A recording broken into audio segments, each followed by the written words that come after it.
and it was July, and I went to my girlfriend and I was like, I've never shaved my head before in my life. Can we shave my head? And we did it, and I looked at it, and she looked at me, and she was like, "Yep, you're growing your hair back, starting now." I was like, "Yeah, I agree." And then 3 days later, I got the call to audition to be the Sheik.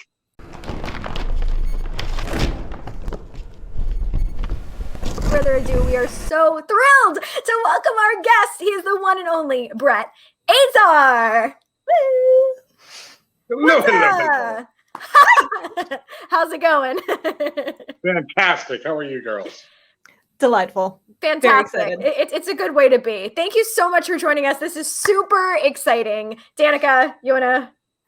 Let's jump right in. So we've got a series of questions, and then we'll hitch up with our little game that we'll do later on. But to begin, so you were in the film Central Intelligence. It's been a minute, but did you ever think one day maybe you would have the opportunity to work on a show like Young Rock with The Rock? That's the dream, right? For an actor, for me, to work with any of the when I came up in the acting world, everyone was like, "You're a bodybuilder, you're too big for the screen." So to have the guys like Arnold, like The Rock, like Batista, who are all massive dudes and getting a lot of work, like for me, that gives me hope as an actor.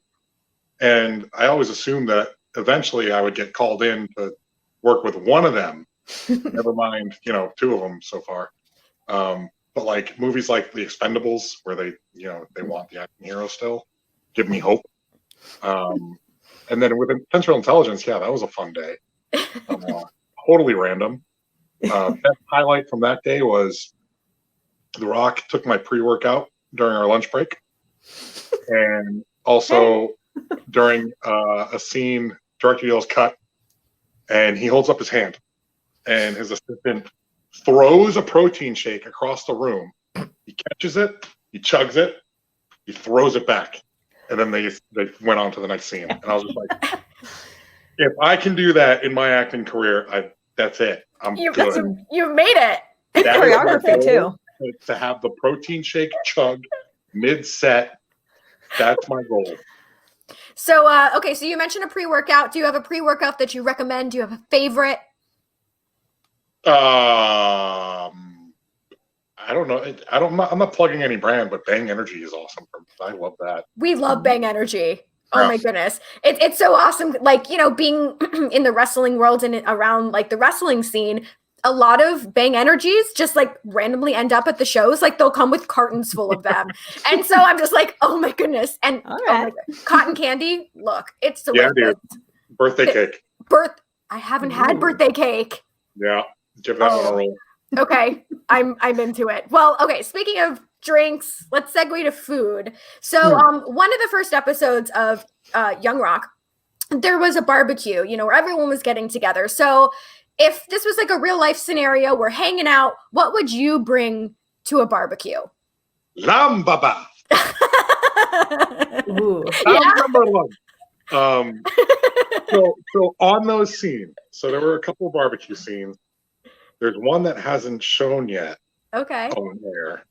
So there will be another barbecue scene. But in most of those scenes, all that food that we were cooking, normally they throw away the food that you cook on set.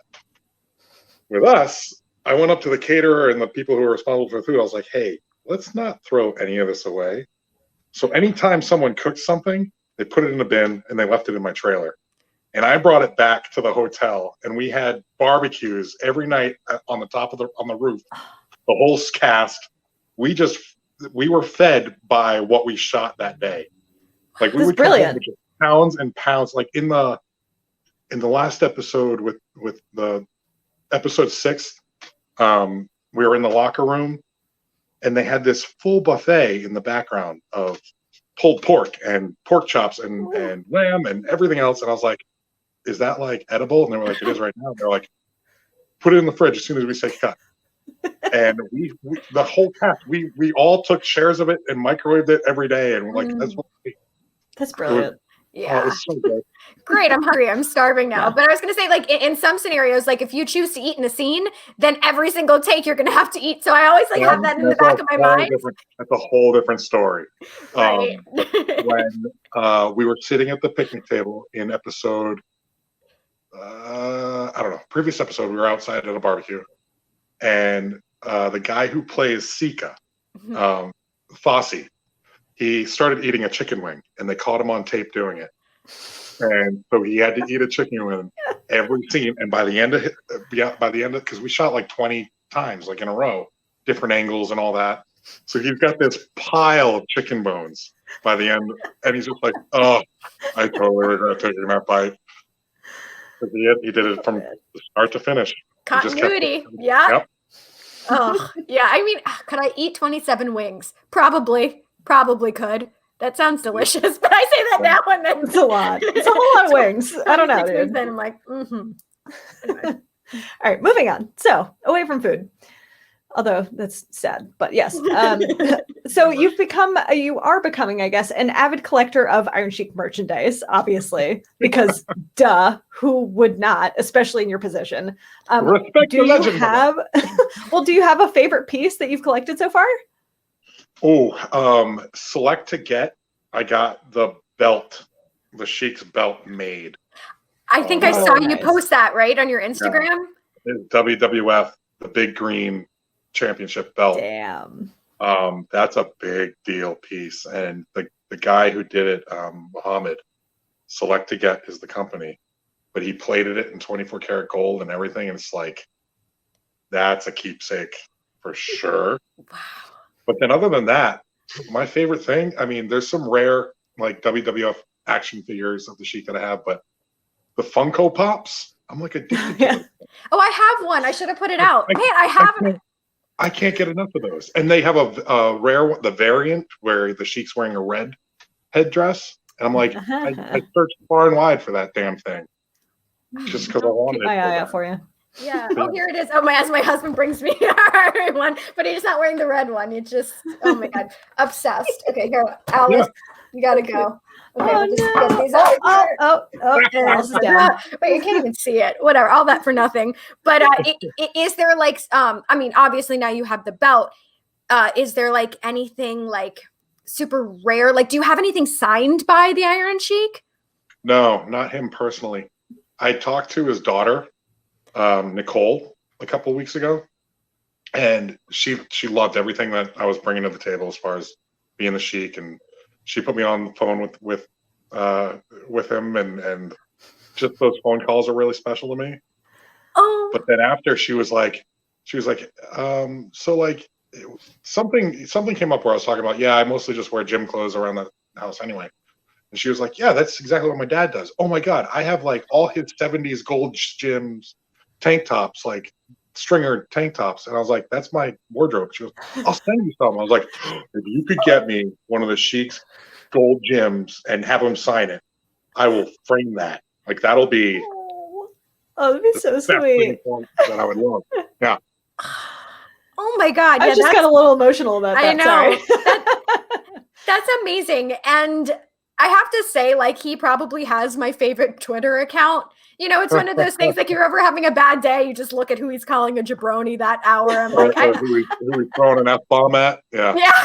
I was like, oh, I mean, I learned a lot from his Twitter, but, you know, kind of going along with that, what kind of preparation did you have to do to get into the mindset of such a, you know, charismatic character? And now do you find yourself calling people jabronis? I do call people jabronis now. As you should. If someone does something stupid, it's jabroni move. Like it's natural at this point. But to prepare I didn't have to shave my head. It was in the middle of the pandemic. Everything was shut down. I didn't think I was going to be acting anytime soon. And it was July. And I went to my girlfriend and I was like, you know, I've never shaved my head before in my life. Can we shave my head? And we did it. And I looked at it and she looked at me and she was like, yep, you're growing your hair back starting now. I was like, yeah, I agree. And then 3 days later, I got the call to audition to be the Sheik. And I was like, oh, I have the shaved head. This might mean something. And then I got the call back, and then I got, then it further and further. So then they booked me, and I know it was a sign to shave my head. So that happened. But then also, I went into character research and I started watching all the promos, all the Sheiks, like, eccentric promos. Oh, to say the least. So I tried to become an expert at that. And then when they gave me the script to read and had me do that, I stayed in that kind of eccentric, bombastic, break your back, kind of that whole energy. And they were like, well, this is the Sheik behind the scenes. I was like, oh, so it's very soft-spoken, very high register, but relax, Sheiky. Yes, Baba, love you. Yes, great energy, good feeling, Sheik. And I didn't really get that until I talked to him himself. And because you think of the Sheik and you think of how eccentric he is. The guy is a total introvert, just very low-key, humble, to just choose the best word out of it. Right, exactly. But yeah, that's where I was like, oh, he's, behind the scenes, he's just like, yes, Baba. Like, and I think lovable. I think like that's what makes the show so cool is because you are seeing the behind the scenes of these characters, like sitting around. I guess you guys were playing cards, but like Junkyard Dog and then the Wild Samoans, and you are just watching the behind the scenes of it, which, as an avid wrestling watcher, we don't get to see that kind of stuff. You only see when they're 100% cutting that promo facing Hulk Hogan in the ring. You don't get to see the strip back. And so it's really nice. It's and like it is refreshing. And they casted the show so perfectly. Sometimes it's like a documentary almost, right? Like you're watching it. It is. I mean, these aren't made up stories. And that goes to the fact that like that validates the personalities that you see on screen is these are the Rock stories. And DJ, like, he talked to the cast. He was like, this is how these guys are. This is my relationship with Andre. Like he and Matt Willig had a full on day of like, this is what Andre was to me. And that whole environment was just so family. So it's not like we're making up. It's not the script isn't like made up really. There's some exaggerations, but this is the Rock's real life. So we're not really, it's real. Right. You're not straying from the truth, but it's an accurate portrayal of what happened had there been a camera there in those moments, essentially. Right. Wow. Awesome. So you mentioned filming during the pandemic. So how, for those of us that, didn't see the before to the after, what has it been like, the differences in filming during the pandemic versus beforehand? Well, they flew us to Australia. That was the big difference. And Australia, they fly once you finally get there after 3 days of flying. Right. The way they handled COVID was totally different from the way the US did, because it's an island, so they can put more restrictions on you. Once you fly in, the government or the military literally shuttles you from the airport to a hotel and locks you in a room for 2 weeks. So you automatically do your quarantine, and there was patrol. There was like, you're not allowed to open your door because you got a security guy sitting outside your door the entire time. But it was great. Like it was, once you're done with those 2 weeks, they test you when you go in, they test you when you go out, and then you're out, and then everything's open. And then you're in Australia. Yeah. You just can't cross the the territory borders, like from Queensland to New South Wales. Like you got to stay in Queensland, which darn. Right. Is that where you filmed, in Queensland? Yes, we were in Brisbane.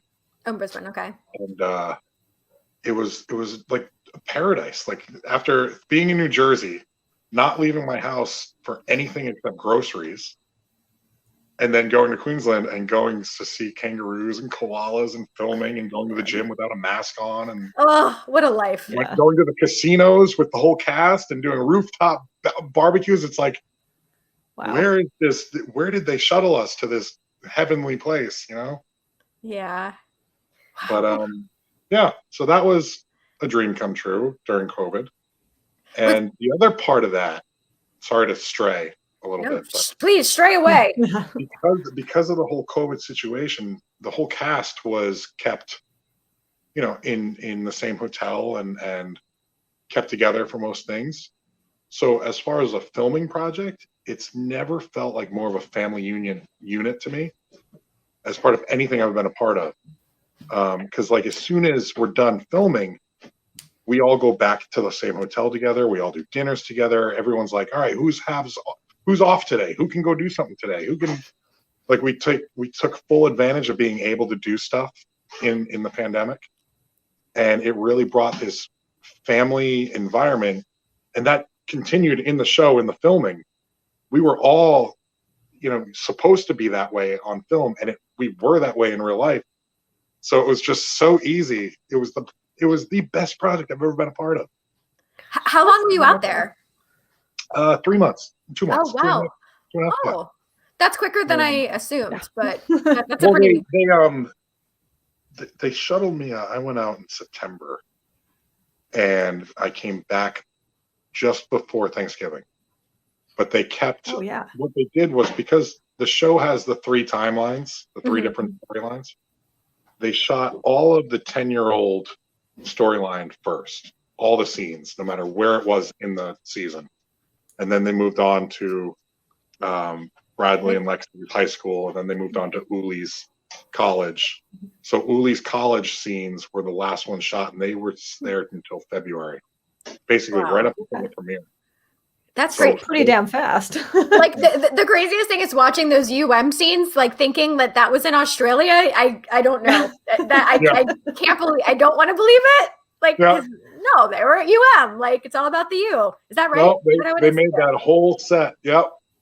That's crazy. One thing that I want to mention that has not been in the show so far is the fact that he used to work out with my dad. No way. It's the weirdest thing. They used to live in the same apartment complex, and my dad told me this like years later, and I was like, "What are you doing? Not telling me this?" Yeah, what? That's they would just like go hang out and work out in the gym all the time because my dad was kind of a gym rat. In Bethlehem or in Miami? In Miami, yeah. Miami. Awesome. Yeah. After the fact, he tells me, I'm like, yeah, sounds about right. Tell us your dad, Danica. Yeah, I feel like if you live in like South Florida or Miami, like the cool thing to do is go cruising around and be like, "Yep, Rock used to live there. Yep, he used to work out there." I mean, like we live in the Rock's like bubble. But what was your name? Danica, you want to? Oh yes. So just to kind of go back with all the acting stuff that we're talking about here. So you went to school originally for theater and film. So we're kind of curious, when did you first become interested in acting? Did it happen before college? Was it in college? And how was the development of that? What's the hardest part about kind of standing that line between being a really genuine actual actor and a bodybuilder? Because you honestly, like with Rocky, you don't see that very often. Right. So my story goes back and starts pretty dark. If you want to get the real deal story. When I was young, my father murdered my little sister, and their family kind of took everything from us. So my mother and I and my little brother moved back to my grandparents' house, and my grandfather was a traveling workman, so he was never really around.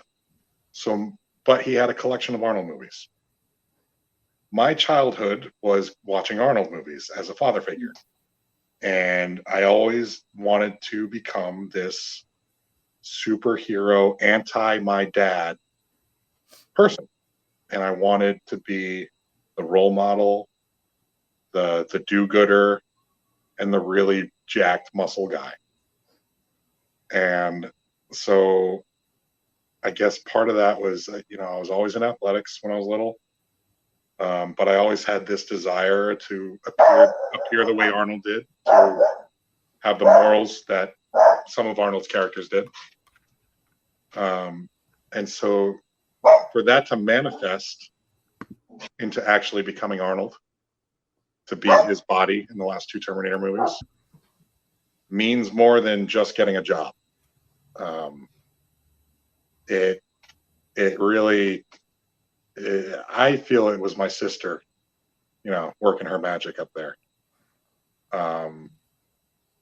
But so I've always had, And then in when I was little, I was doing school plays and stuff, and I loved the spotlight. I'll be honest. I was a little attention whore. So I did the school plays. I did one where I was like the reindeer coach for Santa's reindeer. I was 8 years old, and I forgot my line, and Rudolph didn't show up, and I was supposed to say, "I'm going to have to go talk to Santa about this." And I went, "Oh shit!" on stage because I forgot my line, and everyone's just like, "Oh!" And I was like, had a genuine look of panic. And I was like, "Oh shit!" And then the whole audience was like, "Oh!"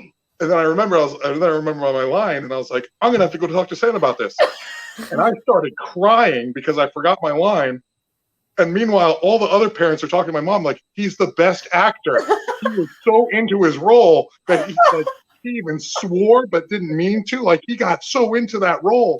I was like, "Yeah, that's it. I'm a really good actor."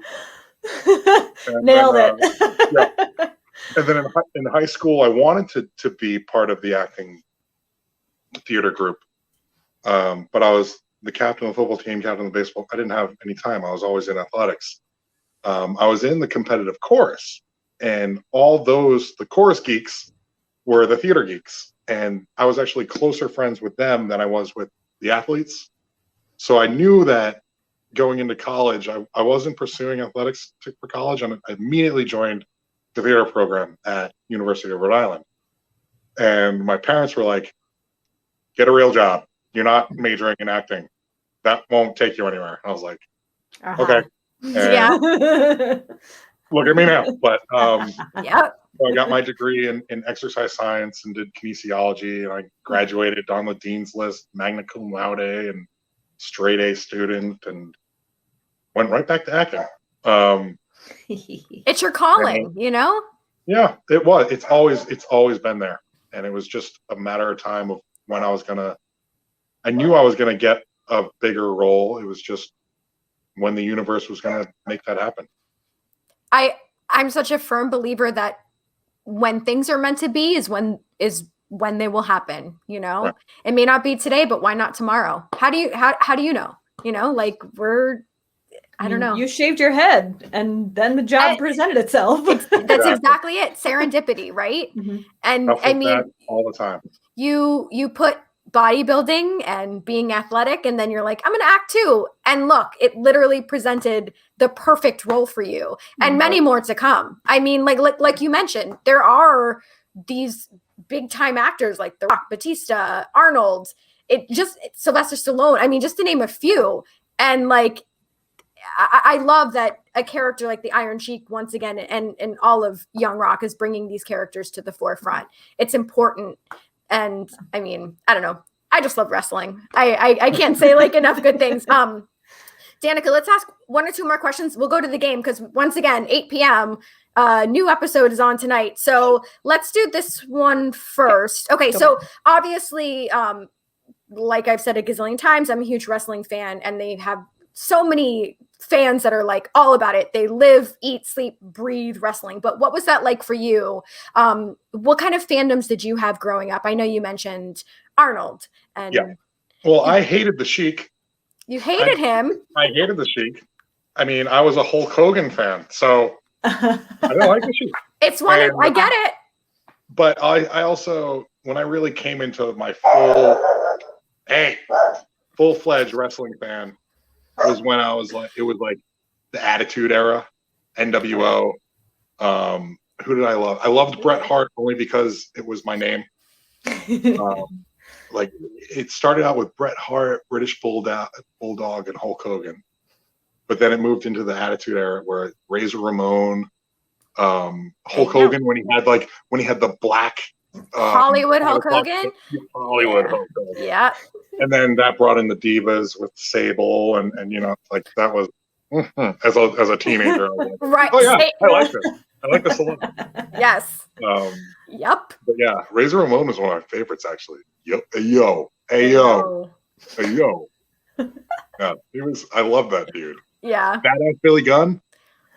You know, Mr. Ass, we love him. Mr. Yes. Ass, Right. Man, I love that era.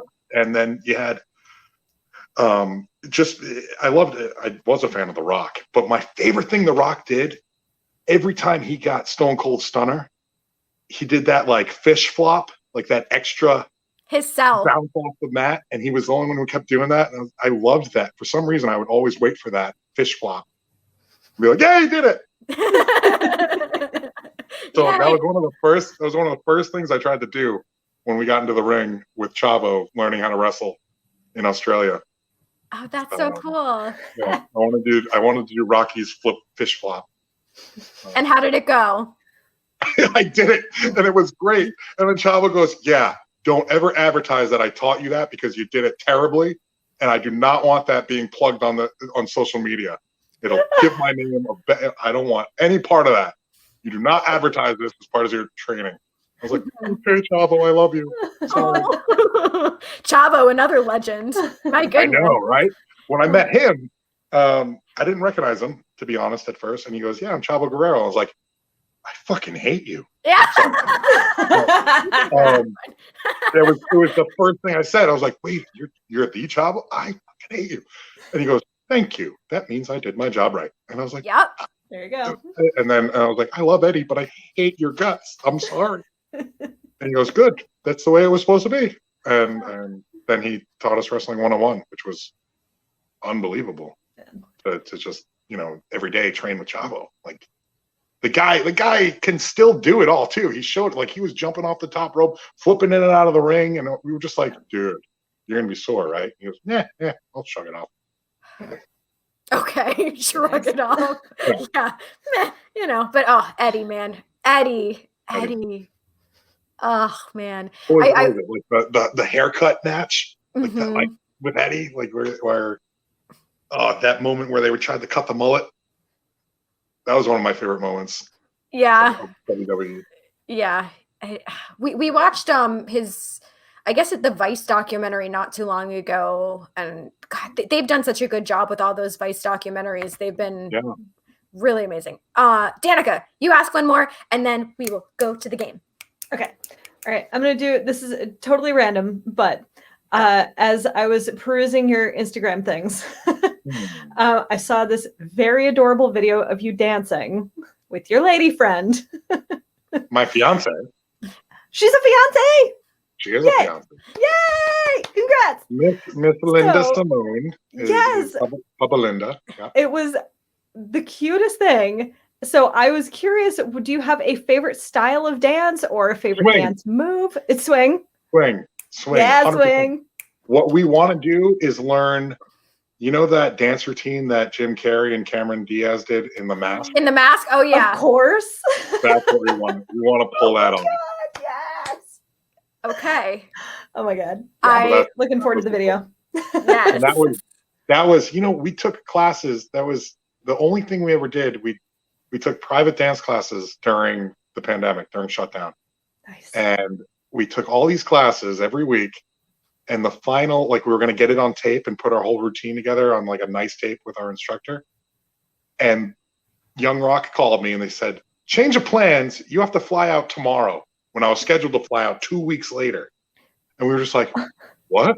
Oh. Okay. Yeah, you need to be on a plane tomorrow morning. I was like, "Oh, okay." And we didn't get to finish our dance routine. Oh. ... To be continued. Yeah. Yeah. That's the one thing I regret for my fiance. I gotta surprise her and actually get that scheduled. Yeah.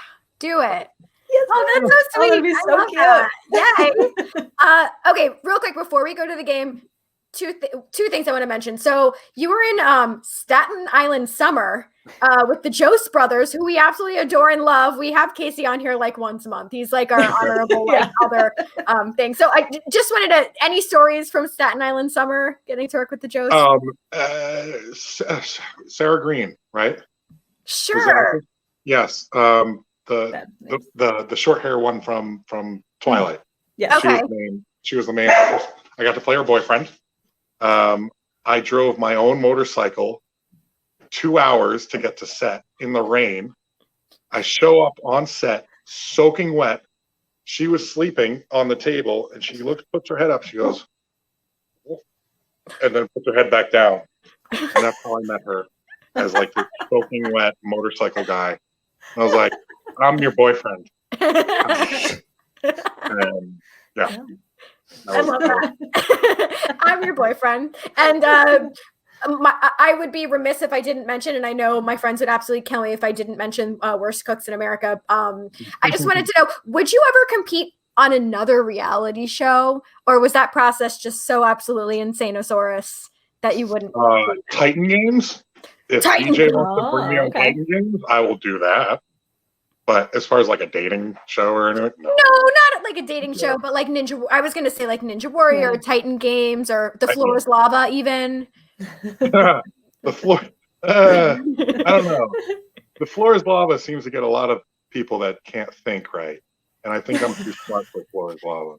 But like, I don't think people realize, like, and I mean, you've obviously done reality television. How like sleep deprived you can be, and in high pressure situations sometimes you don't think right, you know. This is true, but I think I hold myself to a higher standard than Floor is Lava. Okay, fair enough. I think I'm on Titan Game. I think I'm on Titan Games level. I believe that. I'd watch it. Me too. And oh my gosh, what an opportunity. Hello. They should do. Yeah, obviously. I like that you called him DJ also. Stick with the $7 production company, you know. Ride that out. I like it. I'd be a groupie. There we go. I love it. Okay, Black Adam. Hey, $7, Black Adam. You need a muscle guy? Wink. Huh? I love that. Oh, I love it so much. Oh yeah, trifecta. Okay, so we have the game of Would You Rather. There is no wrong answers here. Just whatever your answer is. If you want to explain why you pick something, that's fantastic. If not, we'll move right along. So here we go. Our game of Would You Rather. We should have a graphic. Okay. Oh yes. Would you rather work out with the Iron Sheik or work out with Arnold Schwarzenegger? I know that's literally a I have worked out with Arnold, and I have not worked out with the Sheik. So I would rather work out with the Sheik to say that I've worked out with both. Oh yeah. Oh yeah. Yeah. Fair. No, you know what? And more specifically, go ahead. I would want to learn the Persian clubs, like the graphic that you have. Oh yeah. If the Sheik taught me the Persian clubs, that's the one. That's it. Okay. Perfect. Crazy. All right, next one. All right, next. Would you rather ride the slingshot or swim with sharks? Sharks. That was quick. I don't want to move fast. I'd rather move really, really slow. Okay. Yeah. The slingshot terrifies me. Yeah. Not into it. Sharks, yeah. I could be into it. I feel like... Yeah, I'm with you. I trust sharks more. And breathe with a shark around me, but I will not do well being flung through the air. Okay. Yeah, I'm with you because I trust sharks a hell of a lot more than I trust some kind of flingy machine thing. Yeah. Gravity. You know. All right, here's the next one. Would you rather be a Marvel superhero or be a DC villain? Villain all day. Right? Okay. I've always said, anyone who's asked me about what I want my acting career to be, I said I want to be the baddest bad guy or the funniest sidekick and like lovable character.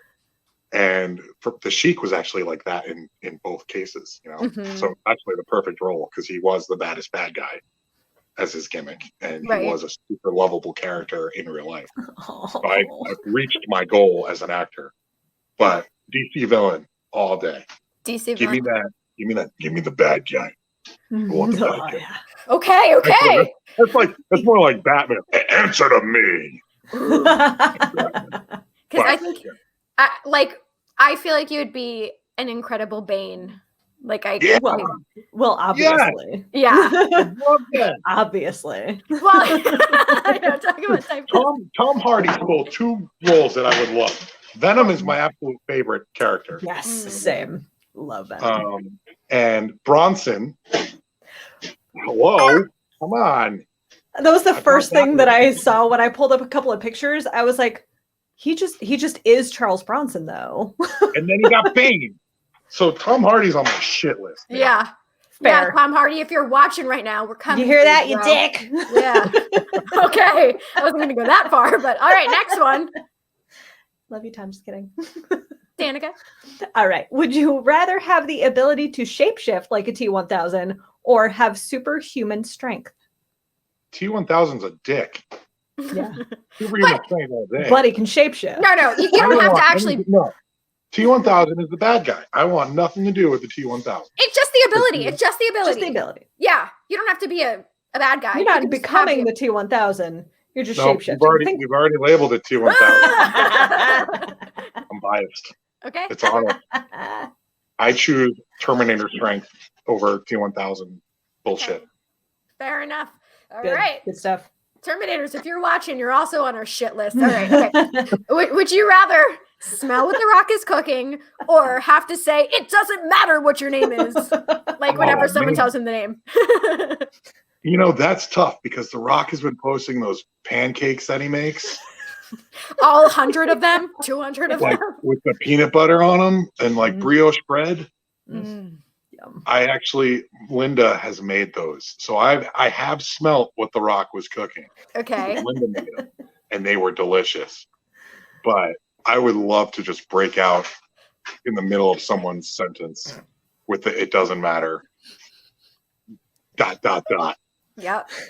And when they brought that on set, when Stacy said that in the episode, as Atta, as The Rock's mom, I flipped. I loved that. I didn't know that was coming. Oh, really? I didn't read that episode. Oh. And when that scene happened, I was just like, "Oh God, yes, that was it." Yeah, that was my favorite scene. Huge pop. Yeah. Yeah. Oh, amazing. Okay, so we're going with "it doesn't matter what your name is." Cool. Good answer. All right. Next one. Would you rather star? It doesn't matter what I rather. All right, that was well played. Well played, sir. All right, would you rather now I'm scared. Star in a reboot of the first film you ever recall seeing, or star in a reboot of the most recent film you saw? What movie did we last see? We just watched Mulan. I don't want to be in the remake of that. It's been done. The first one, Ninja Turtles. And weren't you in Ninja Turtles? Oh, I was an extra. But like, counts. All right, if we're going back to like the first movies that I can actually remember, it's Disney movies. It's Rescuers Down Under. They haven't remade that one yet. Not that I know of. Let's do a live action Rescuers Down Under. I'll be the bad guy. I'll be that Jake. No, the bad guy. What's the bad guy's name? Wait. No, I guess confused. Jake is the mouse. Okay, hold on. We need to know everything. Bianca. And Bernard. And Jake was a kid, and the eagle was at the albatross. Never say John never. Ah, so good. Wow. Dang it. Yeah. Okay. Now Joanna. Joanna beat the eggs. Joanna was the lizard. The Joanna. Oh, the lizard. And the bad guy was like that. I want to be that bad guy. Rescuers Down Under. Yeah, okay. Perfect. I'm super into it. Bob Newhart and Eva Gabor were the voices. I feel like I never actually looked this up, like how iconic this movie is. But now I need to watch this again. And like you said, we just need the reboot of a live action version of it. There we go. Yeah. I'm in. Starring Brett Azar. There we go. All right. 2 more, I think. Okay. Would you rather only star in rom-coms or only star in children's films? Children's films. 100%. Because I still watch those. I did one. I did one called I did a dog movie where I was the bad guy. Agent Toby Barks. Yes. Yeah. I remember that movie. I was Horace the Horrible. Of course. All right. The final one. All right. Would you rather be on the receiving end of an Andre rib or babysit the Wild Samoans on a night out on the town? The real Wild Samoans or John Toohey and Fosse? However you would like to interpret it. Yeah. Babysitting John Toohey and Fosse is really hard in real life because we did need to babysit them. They were Wild Samoans in character and out of character. But Andre would kill me, so I'd rather be alive. So I'll choose life over death and babysit the Wild Samoans. Awesome. But it'd be a lot more fun because the Wild Samoans were fun. They were very, they had their antics, but it was fun. So I would rather have the fun than die. Fair. Okay. I mean, you're not wrong. Yeah. Well, before we do wrap it up, because we got about 14 minutes till Young Rock starts. There's just a couple things that we want to plug. We saw that you're going to be at a professional wrestling event. Is it May 1st? And what can you tell us about it? I believe we have a graphic at the Night of the Legends. There you go. Mm-hmm. What can you tell us? I'll be there. Special guest. I'm not wrestling or anything. I'm just there as Brett Azar, the actor, who's the Iron Sheik on Young Rock, just plugging the show. But it's the first time I'm flying to any event. I think it's in Mississippi or. Yeah, That's sure. Yeah. Ripley, Mississippi. Okay. Yeah. So I'll be there as a special guest, but I don't think I'm wrestling by any means. It's just I'm a fan of the sport. So the closer I can be to the sport, the better. Awesome. But again, I'm not there as the Sheik. You're there as yourself. That is a lawsuit pending. But that's why it says Brett Azar. That is what is being advertised. So that is what is happening. We also wanted to mention that you do have t-shirts available. I am wearing one right now, and you actually signed it. And thank you so much. I love it. And as an extra bonus, you actually sent this to us too. And we're gonna frame this. Thank you. A fan drew me in my wardrobe. And I thought that was the coolest drawing I've ever seen. That's so cool. Man, people are talented. So where can people purchase one of these? Just Venmo me or just DM me and see if you're interested. I got shirts left over. Yeah, it's just fun to ride the wave of Young Rock. It's for promotion of the show. Mm-hmm. You buy a t-shirt, it's because you love the show. Yay. Right? Yeah. You watch Tuesdays, NBC, 8 p.m. 12 minutes from now. Like right now. Yeah. Okay. So since the show is on tonight, our final question for you is, would you vote for The Rock to be president? Yep. I mean, who among us would not? Yep. Right. And are you available to be VP? I would love to be on his staff in any demeanor of whatever I can be for him. Fabulous. Well, before we wrap this up, any final thoughts you want to leave us with? No, I'm so grateful that you guys reached out to me. This is awesome. We're very honored to have you on our show. For an actor to get, press like this, to be asked to do stuff like this, it's really special to me. Oh, and to be brought into the wrestling community, being a fan of it myself and being related to the Sheik through all this I'm very humbled, Baba. Well, it's just the beginning too. It's only the beginning. So before we do wrap this up, we want to go over our upcoming guests. So on Thursday, we have Harvard of the South. Friday, we have a special bonus show, Peter Noon from Hermit's Hermits. Then the week after, Vinny Dombrowski from Sponge. We are having Casey Jost back, of course, at the end of the month. We have Amy Asbeck from Ramen Hoodman and Tight Tights. And then, actually, we have The Godfather at the beginning of next month. We also have Edward Furlong coming back, I believe, the 22nd. I don't know. We'll have to double check. And then we have yeah. Is right. I killed that boy. Yeah, that's a problem. I shot him in the head. Yeah, I saw that. I'm sure he's not thrilled about it. But anyway, Brett, we really appreciate you doing this, and hopefully we'll do it again soon. Thank you so much. Well, 10 more minutes, guys. Go enjoy the episode. Get your popcorn or your barbecue or whatever you're going to have to watch the show. And we'll see you guys on Thursday. Have a good night. Young Rock #1.